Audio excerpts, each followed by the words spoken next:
Thank you, President Cindy, members, and guests. I'd like to introduce this time again Jodi Dahlke. She is a director of the TRIO program at LCC. She's been in that position for 3 years, and they got a great program, and I'm sure you're interested in what she has to say. And then Hailey is going to talk a little bit about Houston. They went to Houston for hurricane recovery. So Jodi, let's welcome Jodi and Hailey. Thank you.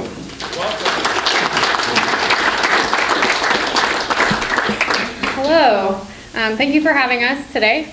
I'm going to tell you just a little bit about TRIO, so you have a background on that. It's a national program, federally funded. It's been around since 1964. It started with a program called Upward Bound. That's a program that works with students in middle school through high school to get them interested in college. And then slowly after that, a few more programs developed. Talent Search, which works with the same group of students but a larger reach, works with about 500 students a year. And then Student Support Services, and that's the program that we have at Lower Columbia College. We've had that at LCC since 1978. I've been a part of the program since 2010 and in my current role for the last 3 years. So we work with students who are interested in earning a bachelor's degree and are working on their first associate's degree. They have to meet one of 3 qualifications. So they either have to be low-income students, the first in their family to be earning a bachelor's degree, or have a documented learning, cognitive, or physical disability. If they meet one of those, then they get to work with us one-on-one for advising. We do academic advising. We help them with financial aid, pretty much anything related to their career at LCC. And then a part of our program also is to get them integrated with each other and do community building. It's proven that students are 50% more likely to complete if they have a support system. So we really work hard to maintain that there at the college, not only with the students and themselves, but with our students and our advisors. So one of the initiatives I wanted to work on this year was service learning. It's never really been something that we focus too much on because students are busy, they have lives outside of college, and it's hard to get them together all at once to do something like that. But with things that were going on in the nation, I felt compelled and my staff felt compelled to arrange something where we could give back and do something a little more than what we've done before. So that's how the idea of going to Houston came about. We were just in one of our regular staff meetings one day, and we'd been talking about the fires in the gorge and how devastating those were, and then thinking about what we could do to kind of get outside ourselves and get outside our community and help in a larger way. And one of my staff just said, you know, what if we went to Houston? And I kind of laughed because we have a limited budget every year, and so I'm thinking, like, there's no way I can, you know, afford to send people and pay for plane tickets and food and housing. But the more that we talked about it, we started realizing that maybe it wasn't such a crazy idea. So we petitioned student government. We asked for some funding, we got some funding, and we were actually able to make it happen. So we partnered with an organization called Merge down in Houston, and they housed us in a church. We slept on the floor in children's church rooms on blow-up mattresses, and they were kind enough to feed us breakfast and dinner, so we only had to pay for lunches. And then they partnered us with a family who had lost everything in the hurricane. We went there and rebuilt almost an entire house. We did all of the insulation and sheetrock and the mudding and taping. So our project manager had told us that our group had gotten the most done in 2 days that any volunteer group had done. They expected us to get about half of that complete. So we were really proud of our students and the effort that they put in. So do we want to show the video? And then we have a little video for you that is all of our photos from Houston. So.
So thank you guys for all, having us today and letting us be a part of your meeting. Can you hear me? And letting us be a part of your meeting. It's pretty surreal to have been here a couple years ago, right here, and accepting a scholarship from you guys, and then now being up here telling you what I've been doing at LCC and where I used my scholarship. So that's pretty cool. So thank you again for that, and again for having us today. So I was a part of a group. There were 7 of us that went to Houston, me being one of the 4 students and then 3 advisors. So I'm just gonna tell you a speech about my experience, my emotions during the whole thing, and okay, I won't sing, but so for me, I really had no idea what to expect preparing to go to Houston. I knew what our goal was. I knew it was going to be a difficult situation, and I also knew that it was going to be a life-changing one. Up until we left for Texas, my mind was really in finals mode because we had finals a week prior to that. And then before I knew it, we were at PDX, and our flight attendants were photobombing all of our photos before we left. I felt many emotions while on this short trip. I felt a great deal of sadness from not only having to witness what these families experienced and the catastrophe that they went through, but I also felt sadness and a bit guilty because after the news had stopped showing what the hurricane, all the damage that the hurricane had, what the people were doing after the hurricane, I also began to forget what catastrophe was happening down in Texas. And I think we can all admit to this, maybe not you guys because you're a pretty selfless group, but sometimes we get wrapped up in our own personal lives, whether it be family drama, school stress, or just family stress, and we forget about the others around us and even people's just states away that are experiencing horrible things. Being able to see firsthand the damage that Hurricane Harvey did in Houston has really reminded me, even with all the chaos around me, to keep in mind the people that I met while I was there and their experience. Keeping in mind the homeowner, Rosa, the contractor, Wayne, and the relatives, Nancy and Matthew. Those are people that I think of every day, even if things around me are stressful. Along with sadness, I also felt a great deal of happiness. The family that lived in the home that we were able to help rebuild were some of the most generous and loving individuals. The homeowner, Rosa, went out of her way and took time and spent her own money to make us meals sometimes when we were working. She was really our house mom for the 4 days. Are you doing okay? Are you working too hard? It's getting late. Are you sure you guys still want to be here? She was really great and really, really appreciative of all that we were doing. With that being said, the contractor, Wayne, was the same way. You saw a picture of him and I up there. His own home was flooded. He lived in Texas, and he was out helping others, instructing others on where they could put drywall, where they couldn't put drywall due to electrical things like that, and he was just instructing all of us of what we could and couldn't do while we were there. Although this family experienced a life-changing and traumatic event, their positivity and outlook on the whole situation was truly incredible. Trying to put myself in their shoes, I don't know if I would have been as positive as they were, but they were truly remarkable people. And a story that comes to mind of just their whole positivity is Nancy, the daughter of the homeowner, was telling us this story about how every time she would get out of her car, she would get poked by this awful palm tree. And she just really despised this palm tree. And when all the flooding had happened and all the damage occurred, they had the opportunity to get rid of this palm tree. And the dump truck people are like, "Are you sure you want us to take the palm tree? Like, just dig it out of the ground? It's perfectly fine." They're like, "No, please take the palm tree with all of our damaged stuff. Please just take it away." So Nancy showed this video to another student and you just see the palm tree on top of the dump truck just like swaying in the wind as it leaves. And all you could hear in the background of the video is just pure laughter and joy. And I think them being able to take something positive out of something so horrible is truly incredible. I'm so grateful to have been able to represent LCC in Texas. I think that a school that prioritizes something like hurricane relief is truly incredible, and I'm proud to have done it with Jodi and the other advisor and classmates that really put their whole heart into everything. I think that says a lot about the school and the community, and again, just really happy to have been able to do this.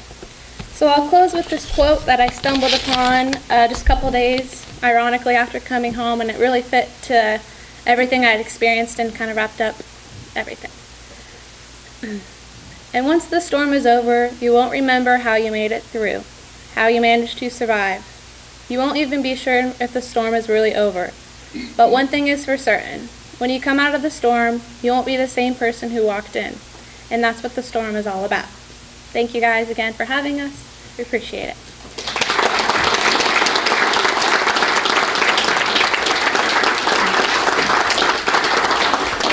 And I'd like to thank you, sorry, from the Pioneer Lions. Oh, thanks. Do we have membership slips with us? Anyway, thank you so much for your informative topic. McNally's have better attendance than some of us. Is that so?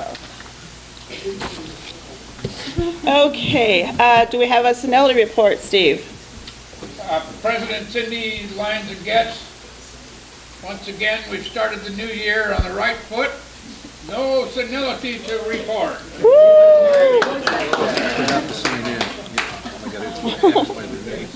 Okay, and that was a review of announcements.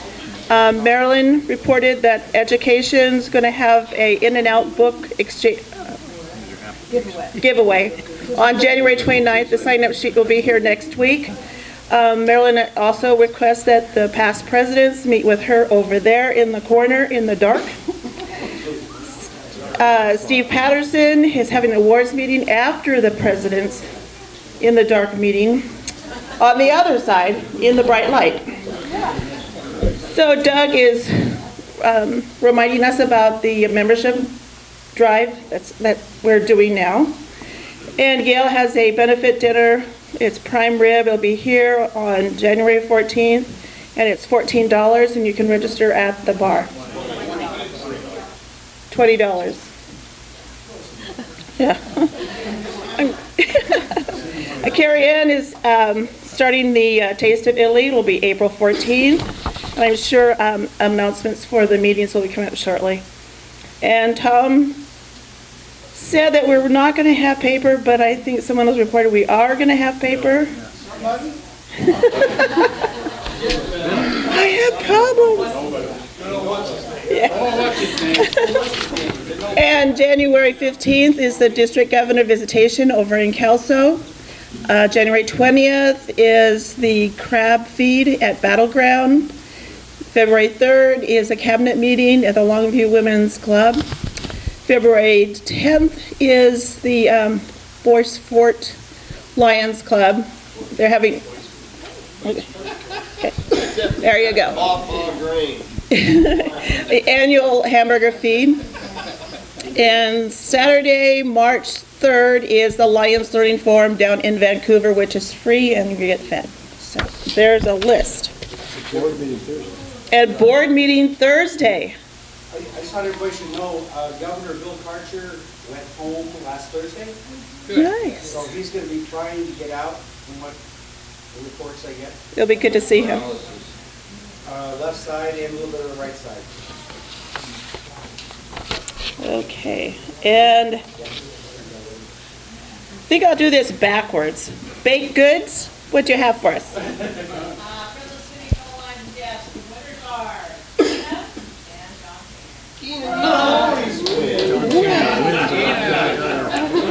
John. Okay, red ticket. If I can see clearly here. 25, Yes. 59, 1, 9. Judy has it. So, diabetes, thank you. Oh, I'm sorry, and the baked goods we're going to relay. Okay. Tina. Okay, and what we've all been looking forward to, the blue ticket. We have 37, Yes. 87. That is an 8, right? I don't want to get this wrong. 77. 1, 5, 2. Who's got it? 5-2. 1-5-2. Dolly has it. Okay, Tom. This is for Ken and Barney. Oh.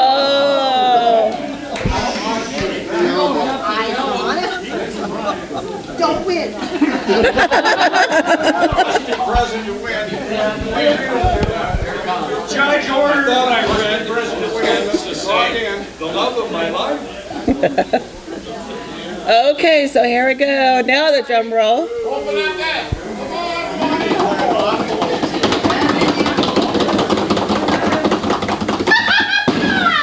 No?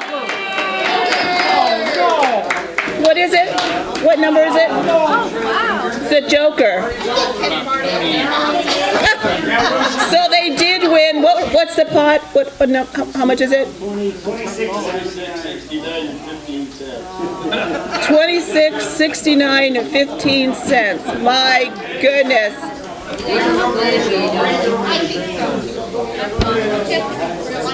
Oh. All right, with that, I'm going to end the meeting. Thank you, guys.